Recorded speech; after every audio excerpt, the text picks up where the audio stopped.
हरे कृष्ण। आप सभी लोगों का स्वागत है आज के सत्र में। तो हम पढ़ रहे हैं श्री भक्ति रसामृत सिंधु। तो सत्र का शुभारंभ हम पहले श्री मंगलाचरण के साथ आरंभ करेंगे। ओम अज्ञानतिमिरान्धस्य ज्ञानाञ्जनशलाकया चक्षुरुन्मिलितं येन तस्मै श्रीगुरुवे नमः। श्रीचैतन्यमनोभीष्टं स्थापितं येन भूतले स्वयं रूपः कदा मह्यं ददाति स्वपदान्तिकम्। वन्देऽहं श्रीगुरुः श्रीयुतपदकमलं श्रीगुरून् वैष्णवांश्च श्रीरूपं साग्रजातं सहगण रघुनाथान्वितं तं सजीवम् साद्वैतं सावधूतं परिजनसहितं कृष्ण चैतन्यदेवं श्रीराधा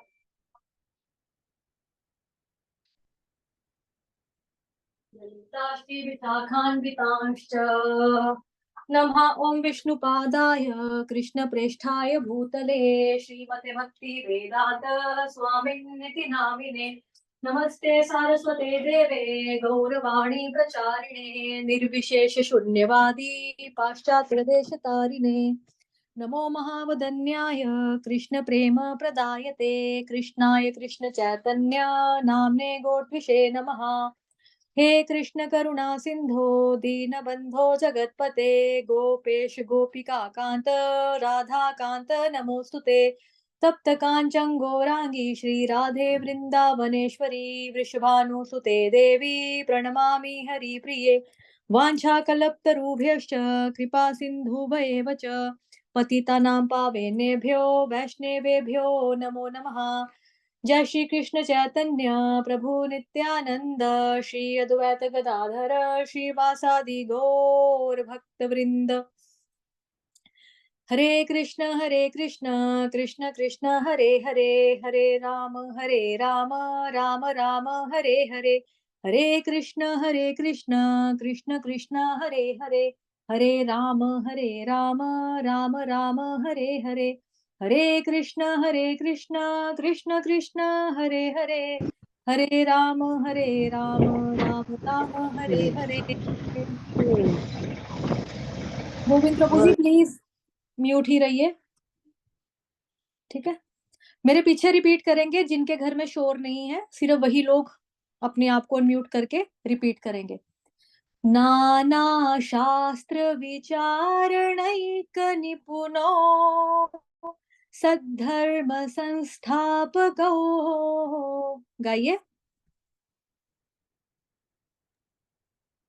नाना शास्त्र विचारणिको निपुणो सधर्म संस्थापको। सभी गाओ, इतने लोग हैं, सबके घर में शोर है, सिर्फ एक माता जी गा रहे हैं।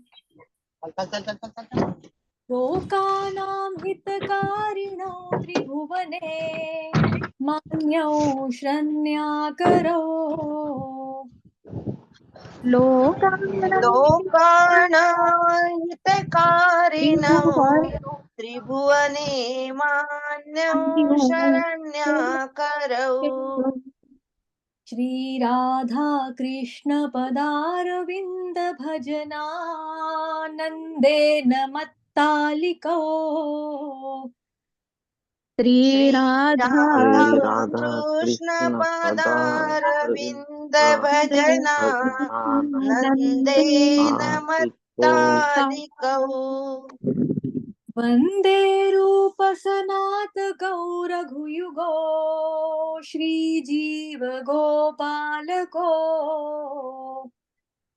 वंदे वंदे सनात गौरगुयुगौ श्रीजीव गोपालकौ। धन्यवाद आप सभी भक्तजनों का। प्लीज अपने आप को म्यूट कर लो। आप में से कोई अगर ये रीड करना चाहता है तो वो कर सकता है, अदरवाइज मैं कर लूंगी। कोई पढ़ना चाहता है अनुवाद को? जी माता जी। जी प्रभु जी, आप पढ़ लो।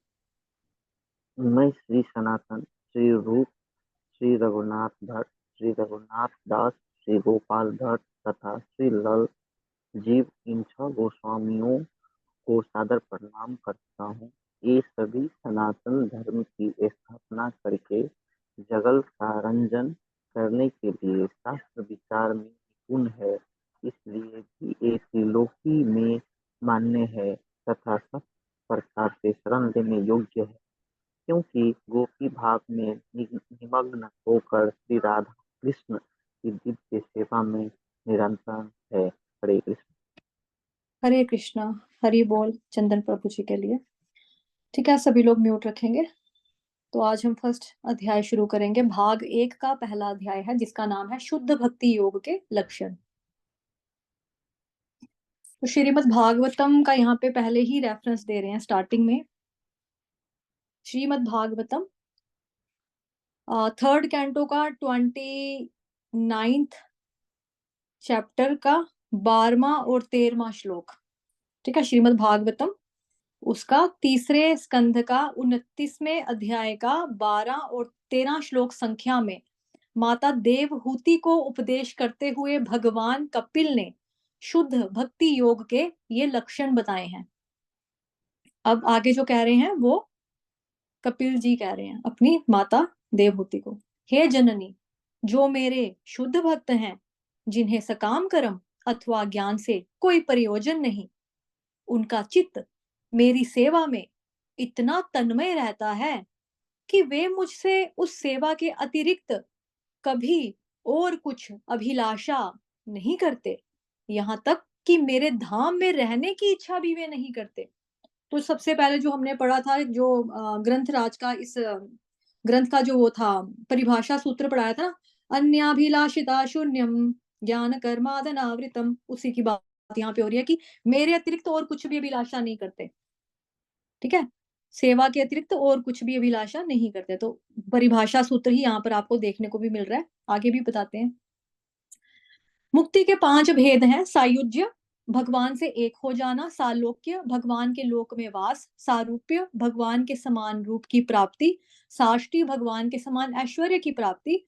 और सामीप्य, भगवान के संग रहना। प्राकृत इंद्रिय तृप्ति की तो बात ही क्या, भक्त तो किसी प्रकार की भी मुक्ति नहीं चाहता, वह तो बस प्रेममयी भगवत सेवा में ही संतुष्ट रहता है। यह शुद्ध भक्ति का लक्षण है। तो जितना भी हमने पढ़ा 2 पैराग्राफ्स, उसके ऊपर थोड़ी सी चर्चा करेंगे।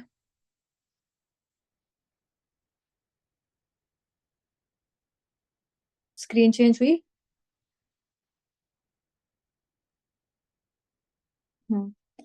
तो भाग 1 का अध्याय 1 जो है उसका नाम है शुद्ध भक्ति के लक्षण, जो जस्ट अभी हमने शुरू किया है। तो वहां पर पहले ही हमें क्या दिया जा रहा है, श्रीमद् भागवतम का संदर्भ दिया जा रहा है, रेफरेंस दे दिया। ठीक, तो यहाँ पर देखो श्रीमद् भागवतम का तीसरे स्कंध का 29वां अध्याय 11, 12, 13 श्लोक मैंने यहाँ पे लिखे हैं, बिकॉज बुक में जो है 12, 13 लिखे हैं, बट यहाँ से थोड़ा सा बैकग्राउंड स्थापित हो जाएगा कि इन 2 श्लोकों में क्या है, तो थोड़ा सा उसके बारे में लाने के लिए मैंने 11वां श्लोक भी रख दिया है इधर स्क्रीन पे। मद्गुण श्रुति मात्रेण मयि सर्वगुहाशये मनोगतिर्विच्छिन्ना यथा गंगां भसों बुधौ लक्षणं भक्ति योगस्य निर्गुणस्य ह्युदारुतम् अहैतुक्य विहिता या भक्तिः पुरुषोत्तमे सालोक्य साष्टि सामीप्य सारूप्यैकत्वमप्युत धीयमानन्न गृह्णन्ति बिना मत्सेवनम जनाः। अनुवाद है इसका। शुद्ध भक्ति सेवा का प्रकटीकरण तब प्रदर्शित होता है जब किसी का मन तुरंत भगवान के दिव्य नाम और गुणों को सुनने के लिए आकर्षित हो जाता है, जो हर किसी के दिल में रहते हैं। तो यहाँ पे क्या बताया जा रहा है, शुद्ध भक्ति सेवा का प्रकटीकरण, कि कब पनपती है, कब मतलब उसका प्राकट्य होता है, कब प्रदर्शित होता है, कब, जब किसी का मन, किसी का हृदय तुरंत भगवान के दिव्य नाम और गुणों को सुनने के लिए आकर्षित हो जाता है, जो हर किसी के दिल में रहते हैं। तो श्रीमद् भगवत गीता के 15वें अध्याय के 15वें श्लोक में भगवान क्या कहते हैं, सर्वस्य चाहं हृदि सन्निविष्टो मत्तः स्मृतिर्ज्ञानमपोहनैश्च वेदैश्च सर्वैरहमेव वेद्यो वेदांत कृद्वेद विदेव चाहम्। तो वहां पे भी भगवान क्या बता रहे हैं कि मैं परमात्मा के रूप में सभी प्राणियों के हृदय में वास करता हूँ। तो यहाँ पे भी क्या बता रहे हैं, जो हर किसी के दिल में वास करते हैं, कौन? कृष्ण भगवान। जिस प्रकार गंगा का जल स्वाभाविक रूप से समुद्र की ओर बहता है, क्योंकि देखो गंगा जल जो है, ये मतलब गंगा जो है एक नदी है, पवित्र नदी है हमारे सनातन धर्मियों की, तो उसका जो जल है स्वाभाविक रूप से समुद्र की ओर बहता है, क्योंकि गंगा का काम क्या है? बहना, चलना, है ना। उसी प्रकार भक्ति पूर्ण परमानंद किसी भी भौतिक स्थिति से निर्बाध होकर परम भगवान की ओर बहता है। तो अगर आप भक्ति कर रहे हो तो भक्ति पूर्ण का परमानंद क्या है? भौतिक स्थिति से निर्बाध होकर परम भगवान की ओर बहना। तो नदी जिस तरह से बहती है उस तरह से भक्त भी भगवान की तरफ, भगवान की ओर ही बहता है। अब यहाँ पर जो पिंक लाइन में लिखा हुआ है, ठीक है, ये पिंक कलर में, वो यही वाला श्लोक है जो हमने सेकंड पैराग्राफ में पढ़ा है, सालोक्य साष्टि सामीप्य सारूप्य, ये वाला, ठीक है। इसकी हिंदी यहाँ पे अनुवाद लिखा है। एक शुद्ध भक्त किसी भी प्रकार की मुक्ति, सालोक्य, साष्टि, सामीप्य, सारूप्य या एकत्व को स्वीकार नहीं करता है, भले ही वे भगवान के परम व्यक्तित्व द्वारा प्रदान की जाती है। अब क्यों नहीं करते हैं? क्योंकि देखो शिक्षाष्टकम जिसका डेली हम लोग पाठ करते हैं, है ना, जो हमारा चैतन्य महाप्रभु जी ने जो हमें शिक्षाएं दी हैं, जो कि 8 हैं, और लेकिन 8 शिक्षा जो है बेसिकली वो पूरी की पूरी भगवत गीता की जो शिक्षाएं है ना, वही है सारा। तो शिक्षाष्टकम का जो चौथा श्लोक है क्या कहता है? न धनम न जनम न सुंदरी कवितां वा जगदीश कामये मम जन्मनि जन्मनि ईश्वरे भवताद् भक्तिर्हैतुकी त्वयि। इसका अनुवाद,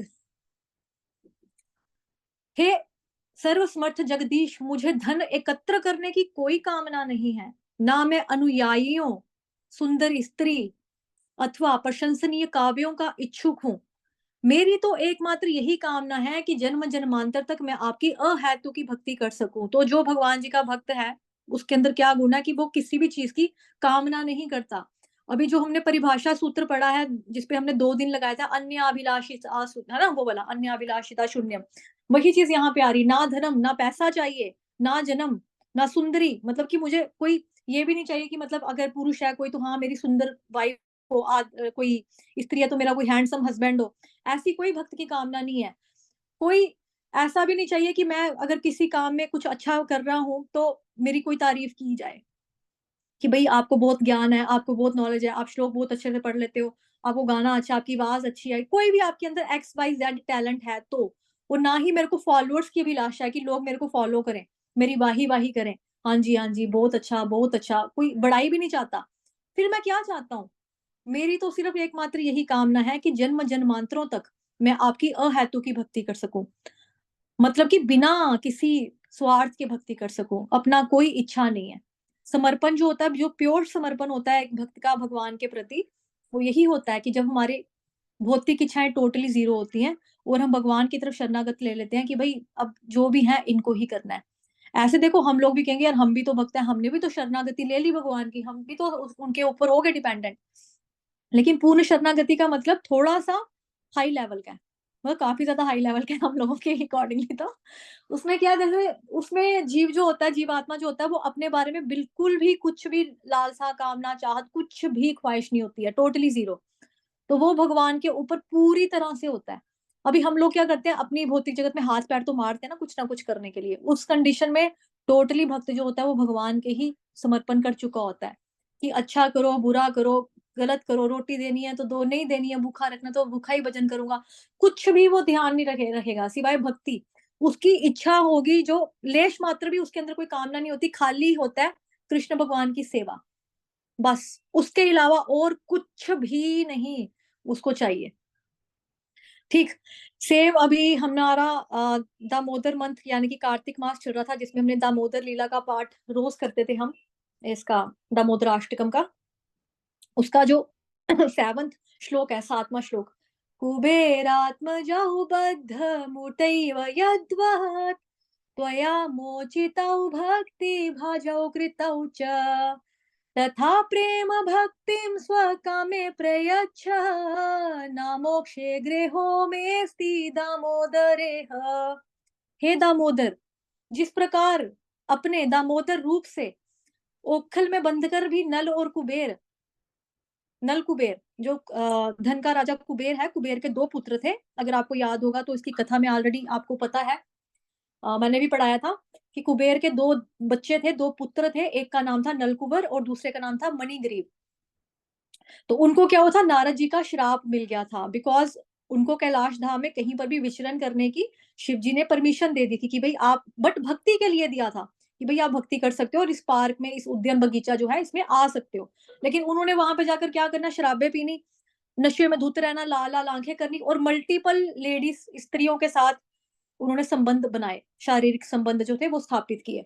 ऐसे में एक बार जो नारद मुनि होते हैं वहां से जल रहे होते हैं, तो जो स्त्रियां होती हैं वो भी निर्वस्त्र होती हैं, तो वो क्या करती हैं, अपने आप को कुछ ढक लेती हैं, कवर कर लेती है अपने बॉडी को, कोई झाड़ियों के पीछे छिप जाती है, कोई कपड़े का टुकड़ा आगे रख लेती है। लेकिन ये जो नलकुबेर और मणिग्रीव होते हैं, ये बहुत ही बेशर्म और ढिठों की तरह नारद मुनि जी को इस तरह से देखते हैं, एज इफ वो ये कह रहे हैं कि यार आपको यही रास्ता मिला था आने के लिए, और कोई जगह नहीं थी बची आपके लिए जाने के लिए, आप यहाँ से ही आना था आपको। तो नारद मुनि जो थे वो क्रोधित हो जाते हैं कि वो ना तो नमस्कार करते हैं, ना ही वो अपने जिस हालत में थे अपने आप को, कुछ शर्मिंदगी उनको फील होती, कुछ भी नहीं उनको, मतलब कि ऐसा वो देखते हैं। तो नारद मुनि जी उनको क्रोध से श्राप देते हैं। हालांकि उनका जो क्रोध था उनके लिए वरदान साबित होता है, क्योंकि चैतन्य चरितामृत में क्या कहा जाता है, साधु संग सर्व शास्त्र काए, लव मात्र साधु संग सर्व सिद्धि होए। तो उनको एक नारद मुनि का झलक पड़नी, लाइक जस्ट श्राप मिलना भी उनके लिए वरदान साबित हो गया, बिकॉज कृष्ण भगवान द्वापर युग में जब आते हैं, यशोदा मैया उनको उखल बंधन से बांधती है, तो उन दोनों का उद्धार हो जाता है, जो कि यमल अर्जुन वृक्ष की योनि में कितने ही सालों से बैठे हुए थे, वृक्ष बन के, पेड़ बन के बेचारे बैठे थे। लेकिन भगवान जी जैसे उनको छूते हैं तो वो मतलब भगवान जी उखल अड़का देते हैं, वहां पे जाके अटकाते हैं और खींचते हैं, तो इन दोनों, ये दोनों का उद्धार हो जाता है, पेड़ से निकल आते हैं। तो वृक्ष योनि से उद्धार करके आपने उन्हें परम प्रयोजन रूप में अपनी भक्ति प्रदान की थी, उसी प्रकार मुझे भी अपनी प्रेम भक्ति प्रदान कीजिए। तो यहाँ पर भी क्या है, मोक्ष की कामना भी नहीं कर रहे हैं, यहाँ पर भी वही प्रेम भक्ति ही मांगी जा रही है। एक सेकंड,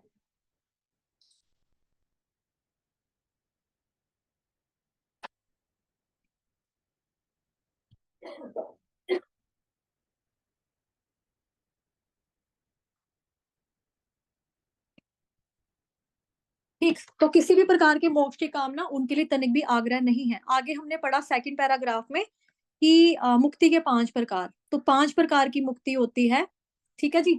सायुज्य, सालोक्य, सारूप्य, साष्टी और सामीप्य। अब इसमें कॉमन बात, क्योंकि देखो बहुत सारे लोग भक्ति शास्त्री कर रहे हैं, लर्न करने की जो है, सबके अंदर क्या है, सा, सबके अंदर सा सबके अंदर है।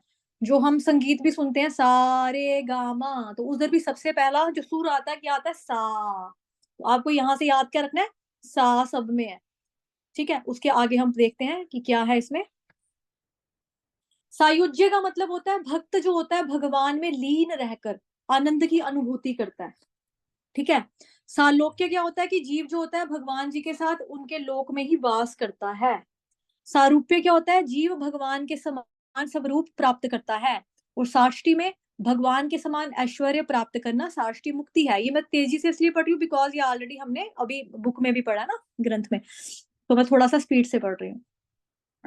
सामीप्य का मतलब होता है समीप रहने का भाव, निकटता, भगवान जी के समीप रहना। तो ये वाला जो श्लोक है बेसिकली ये वही है जो पिंक कलर से मैंने लिखा था ये वाली स्लाइड में, ठीक है। अब इसी पे चर्चा करेंगे। हम्म तो श्लोक मुझे अभी उच्चारण नहीं करूंगी, हिंदी ही पढ़ लूंगी इसकी, क्योंकि उच्चारण मैं ऑलरेडी 2 बार कर चुकी हूँ। एक शुद्ध भक्त किसी भी प्रकार की मुक्ति, मुक्ति में क्या है, 5 प्रकार की मुक्ति, कौन कौन सी, सालोक्य, साष्टी, सामीप्य, सारूप्य, एकत्व को स्वीकार नहीं करता है, भले ही वे भगवान के परम व्यक्तित्व द्वारा प्रदान की जाती हैं,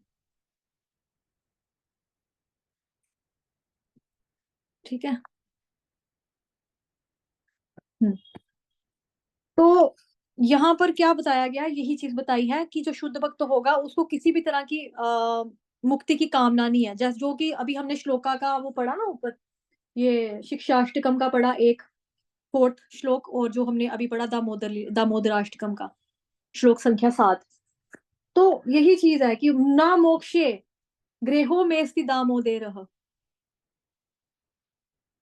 है ना, कि मतलब मुझे मोक्ष भी नहीं चाहिए। ठीक है, उधर क्या पढ़ा हमने ऊपर वाली में, मुझे ना धन चाहिए, ना मतलब कि कुछ भी नहीं चाहिए, ना सुंदर स्त्री चाहिए, किसी भी चीज की कामना नहीं है। कामना है तो क्या है, सिर्फ आपकी जन्म जन्मांतरों तक आपकी अहेतु की भक्ति करता रहूं, आपकी सेवा करता रहूं, यही चीज।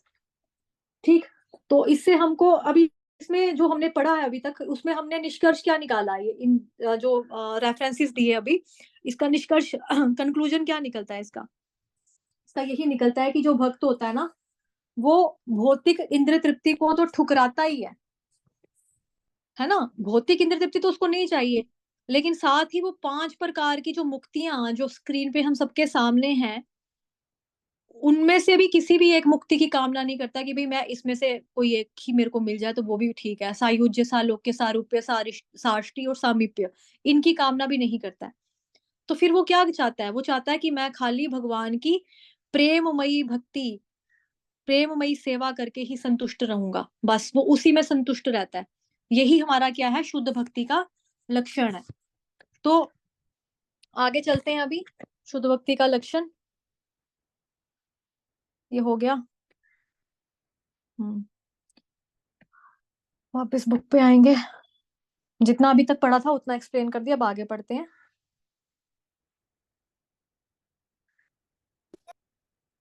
श्रीमद् भागवत, प्लीज अपने आप को म्यूट रखिए जो भी नए लोग आ रहे हैं।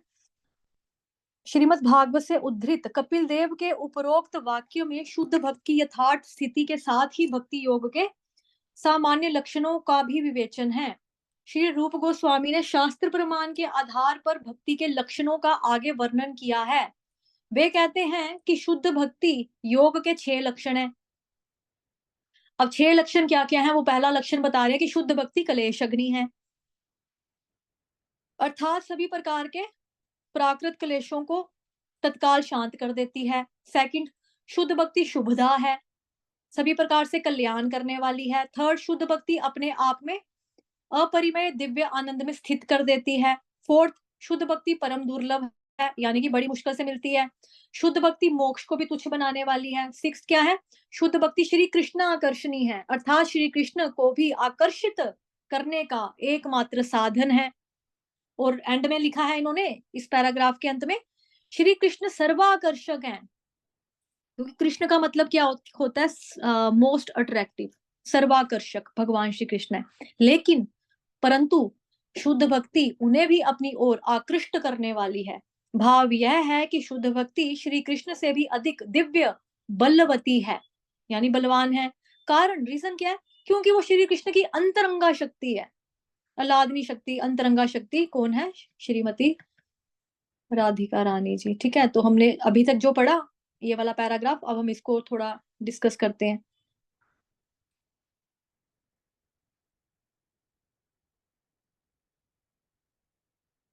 तो शुद्ध भक्ति के 6 लक्षण, ठीक है, श्लोक आपके सामने है। ये श्लोक भक्ति सामने सिंधु का ही है, पहले भाग का पहले अध्याय का 17वां श्लोक। ओके, क्लेशघ्नि शुभधा मोक्ष लघुता कृत सुदुर्लभा सादा सांद्रानंद विशेषात्मा श्री कृष्णाकार्षणी च सा। तो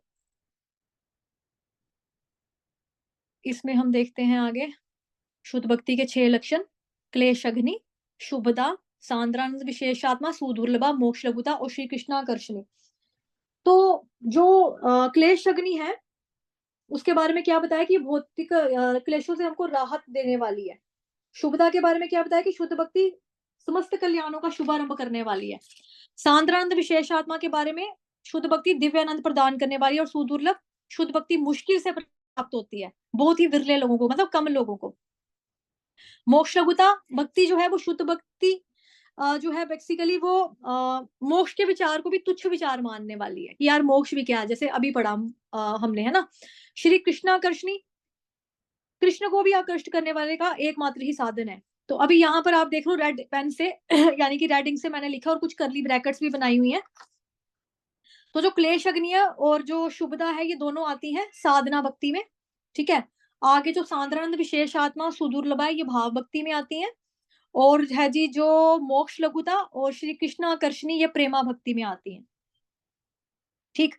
अब इसमें जो हमने एंड किया था उधर क्या लिखा था, शुद्ध भक्ति कृष्ण की अंतरंगा शक्ति है, इसलिए वो दिव्य रूप में भी श्री कृष्ण से अधिक बलवती है, ठीक। इसलिए श्री कृष्ण जो कि सर्वाकर्षक है उनको भी आकृष्ट करने वाली है। तो शुद्ध भक्ति के ये 6 लक्षण है, ये वही हैं जो हमने पढ़े अभी, ठीक, जो आपके सामने स्क्रीन पे है। इसके ऊपर अब समय कितना रह गया है, समय तो कम ही बचा है, समय तो कम ही बचा है, ये वाली स्लाइड नहीं हो पाएगी तो हम यहीं तक रखेंगे, ठीक है, आज हम यहीं तक रखेंगे। तो इसी के बारे में थोड़ा सा कर लेते हैं वापिस कि शुद्ध भक्ति की जो 6 इन्होंने लक्षण बताए हैं, कैसे इंसान हम कैसे देख सकते हैं कि हम जैसे अपने आप को भी देखना हो कि हम शुद्ध भक्त हैं कि नहीं है, फिलहाल तो नहीं है बट फिर भी किसी को लगता है कि भाई हम हैं, तो हमारे अंदर ये 6 लक्षण होना बहुत जरूरी है। और नो डाउट ये जो 6 लक्षण है इनको पहुंचने में हमें पता नहीं कितने ही जन्म लग सकते हैं, लेकिन हाँ अगर हम मेहनत करेंगे तो हो भी सकता है, ठीक है, क्योंकि सबका भक्ति का स्तर यहाँ पे जितने भी हैं अलग अलग होगा, ठीक है। और जैसे नवधा भक्ति है ना, तो उसी तरह से हमारी नवधा भक्ति में जैसे 9 बताए हैं तो उसी तरह से 9 स्टेजेस ऑफ भक्ति भी होता है। श्रद्धा से शुरू होती है वो, ठीक है, धीरे धीरे 7th पॉइंट पे आ सकती है, फिर उसके आगे और भी है, तो वो उससे हिसाब से देखने वो हम आगे पढ़ेंगे, अभी फिलहाल वहां नहीं जाऊंगी। मैं देखती हूँ अगर स्लाइड है मेरे पास, बनाया है मैंने तो मैं थोड़ा सा आपको जस्ट दिखा देती हूँ।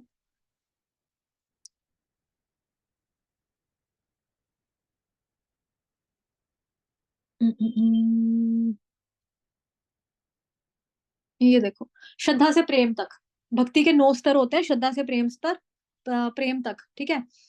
पहला श्रद्धा से शुरू होता है, अभी हम लोगों का जो है ना यहाँ पे भी डावाडोल है हम लोगों का श्रद्धा भी हिल जाती है, जैसे कोई ज्यादा प्रॉब्लम हो जाए, कोई बीमारी रोग ही आ जाए तो हम कहते हैं यार मैं इतना अच्छा हूँ, इतनी भक्ति, फिर देखो भगवान ने मेरे साथ क्या कर दिया, यही मेरे साथ ही करना था, तो हमारी श्रद्धा भी हिल जाती है। बट जब हमारी श्रद्धा दृढ़ हो जाती है, फिर हमें साधु संग मिलता है, भजन क्रिया करते हैं, फिर अनर्थ निवृत्ति हमारी जाती रहती है, फिर जाके हम निष्ठा पे पहुंचते हैं, फिर रुचि आ सकती, भाव, प्रेम। लेकिन यहाँ से यहाँ तक का जो सफर है ना, देखो वो बहुत मुश्किल है। देखो जैसे हम वैष्णो देवी मान लो या कोई भी पहाड़ी यात्रा हम करते हैं, तो उसमें क्या होता है, वैष्णो देवी की चढ़ाई चढ़ना बहुत मुश्किल होता है, उतराई करना आसान होता है। तो सिमिलरली एक पहाड़ी बताई जा रही है यहाँ पे, जो यहाँ से शुरू हो रहा है, तो यहाँ तक जब पहुंच रहा है ना वो बड़ा औखा है, वो बड़ा मुश्किल है। लेकिन जब भक्त जो होगा यहाँ तक पहुंच जाएगा, उसके बाद ढलान है, यहाँ से आना यहाँ तक आसान हो जाता है। बट यहाँ पे जो है, जिन लोगों का लेवल है, जो लोग हैं यहाँ पे वो शुद्ध भक्त हैं टोटली, जैसे हमारे गुरु महाराज जी हो गए ना, और उन लोगों का स्तर है यहाँ तक जाने का। हम लोगों का यहाँ पे भी डावाडोल है श्रद्धा आती है जाती है, आती है जाती है। जब हम फिक्स हो जाएंगे तो यहाँ तक का हमें सफर कम से कम तय करना है, तो वो थोड़ा लंबा प्रोसेस है, लगे रहेंगे, लगे रहो मुन्ना भाई तो हो जाएगा। खैर ये स्लाइड अभी एक्सप्लेनेशन के लिए आज के लिए नहीं था, बट मैंने आपको बताया जैसे, तो जस्ट दिखाना था मैंने, तो ये हम आने वाले दिनों में पढ़ेंगे, अभी तो नहीं, अभी तो हम स्टार्टिंग पे ही हैं। हरे कृष्णा। तो शुद्ध भक्ति के जो 6 लक्षण है, एक बार इसको दोबारा से हम पढ़ लेंगे पहला था क्लेश अग्नि, ठीक है, शुद्ध भक्ति सेवा सभी प्रकार के भौतिक संकटों से तत्काल राहत दिलाती है। दूसरा है शुद्ध भक्ति सेवा शुभता का प्रारंभ है, तो दूसरा पॉइंट क्या है, शुभता भक्ति, जो कि हमारी साधना भक्ति के अंडर आती है, ठीक है। थर्ड क्या है इसका, सांद्रानंद विशेष आत्मा, इसको भाव भक्ति बोला जाता है कि शुद्ध भक्ति दिव्य आनंद प्रदान करने वाली है। और शुद्ध भक्ति सेवा विरले से ही प्राप्त होती है, यानी कि सुदुर्लभ भक्ति को, शुद्ध भक्ति को सुदुर्लभा भी कहा जाता है, क्यों, क्योंकि मुश्किल से मिलती है ना, इसलिए। तो ये भी भाव भक्ति के अंडर ही है।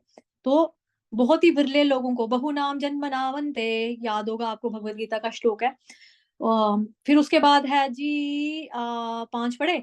शुद्ध भक्ति सेवारत रहने वालों को मुक्ति की धारणा का उपहास करते हैं, यानी कि मोक्ष की कामना भी नहीं करते, कि मतलब मोक्ष को उनको क्या मुक्ति की धारणा का उपहास करते हैं, क्या यार मोक्ष चाहिए है हमको नहीं चाहिए, तो मतलब उस वे में कि हमको मोक्ष नहीं चाहिए, क्या करना है हमने मोक्ष लेकर, हमें अगर जन्म भी मिल रहा है तो हम भगवान की सेवा करेंगे। अगर हम मर के भगवान जी के पास जाते भी हैं, पूरा मतलब कि हमारा आखिरी जन्म होगा, तो भी हम वहां पे जाके भगवान की सेवा करेंगे। भगवान ने हमको जैसे रखना है, जिस हाल में रखना है, हम वैसे ही खुश हैं।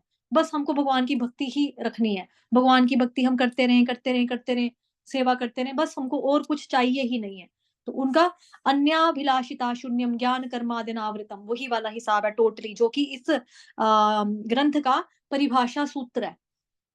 ठीक है, उसके बाद है जी 6 लास्ट वाला पढ़ना ना, श्री कृष्ण आकर्षणी हुई प्रेमा भक्ति में आती है, मोक्ष लघुता भी प्रेम भक्ति में आती है। बिकॉज जो इंसान मोक्ष की कामना भी नहीं करेगा तो ऑब्वियसली वो हाई लेवल वाला ना, वो प्रेमा भक्ति वाला है, तो मोक्ष की कामना की भी उनको इच्छा नहीं है, तो श्री कृष्ण आकर्षणी प्रेम भक्ति में आती है, जो श्री कृष्ण को आकृष्ट करने का एकमात्र साधन है, क्योंकि कृष्ण जो है वो सर्वाकर्षक हैं, किंतु शुद्ध भक्ति सेवा उनको भी आकर्षित करती है।